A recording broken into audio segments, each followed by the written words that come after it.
Former White House senior advisor and Navy Reserve intelligence officer Paul Chabot is with us now. Paul, the Ukrainian government says this is no big deal. Russian troops are lined up at the border. Biden says an invasion is imminent. Ukraine says they don't think that's the case. What's the truth? It's a mess right now. And let me just say, I'll speak as a veteran, not on behalf of the Navy or DOD. But look, this situation the Biden administration has really gotten the free world into is a mess. And we got to play this back a few months. Russia saw our fall in Afghanistan, the disaster there. And because of that, it's weakened our perception and also our resolve across the globe. Look, Putin's smart, KGB well-trained. He knows America well. He knows our diplomacy, and he's going to stretch the line as far as he can. Look, nobody wants war in this, but Putin knows how to use what's left of his military strength, which they've had to rebuild since the Cold War, to put that on the line, over 100,000 troops right now with Ukraine, to put fear not just into Europe, but into America as well. And when you watch these press conferences, it is not reassuring to the American people that our government has any leadership right now on this issue. It's sort of a free-for-all, and we're hoping, quite honestly, that we see leadership maybe come out of another country. You know, where are the Churchills right now? Because Biden certainly can't carry the water. Definitely not. Germany is the weak link in the European firewall against the Russians. All the European allies are sending troops to Ukraine and to neighboring countries, but Germany is just sending some money to Russia, though, because they have a big gas pipeline that makes them dependent on Russia. Paul, this is quite a conflict, isn't it? It is. And so this pipeline, it's already intact. It's not yet fully operational, but it can be. And we've got to think about this in the global context. A number of wars, issues have been about energy. And so oil is obviously a top priority. If Russia can make Germany and then soon all of Europe dependent on Russian oil, guess what? Russia controls Europe. And so Germany right now, in their sort of cowardice, is looking at this from the perspective of don't bite the hand that is soon to feed you. But it's not just Germany. Look, a lot of our allies out there really don't know what to do. They're sending a frigate, one or two fighters here and there. But the resolve, you do not see the greatness in leadership stepping forward. Typically, America would lead the way, but we're not.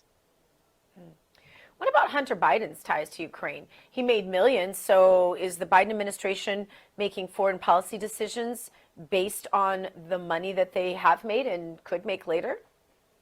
Yeah, I think all bets are on the table. You can't trust this administration. We have no idea what's really going on inside that inner circle. What we do know is that the world is much more dangerous. You know, from a history perspective, you look at 1939 and the Munich Agreement between Neville Chamberlain and Hitler.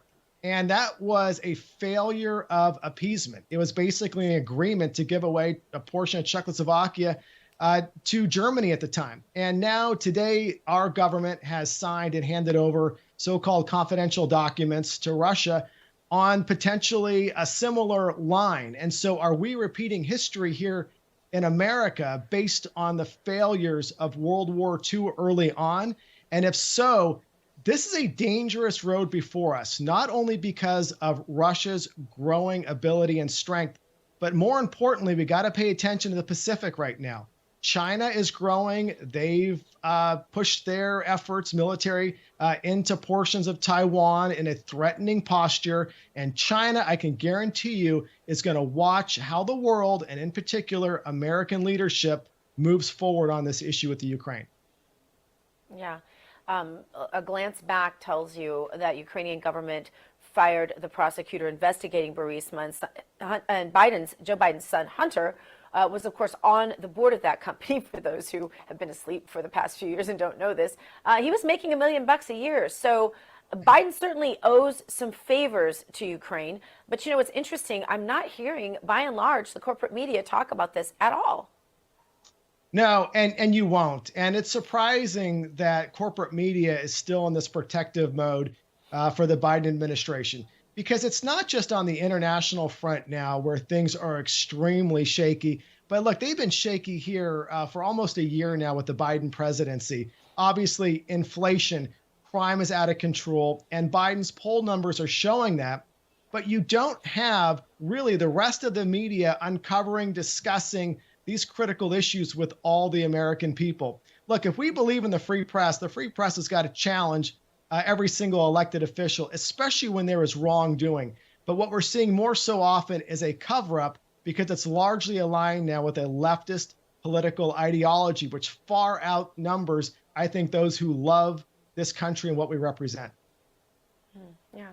Well, it's going to be interesting. In our next segment, actually, we're going to talk a little bit about CNN and some of the other corporate media looking as if maybe they're jumping ship on the Biden administration as it sinks, which people will tend to do. And so we'll see if any of this pivots at all. But Paul Chabot, candidate for state rep, by the way, thanks for putting your hat in there. It's not an easy thing to do running there in Texas. And we wish you all the best. Thanks for being with us.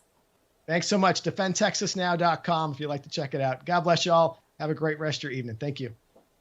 DefendTexasNow.com. Ooh, I like that.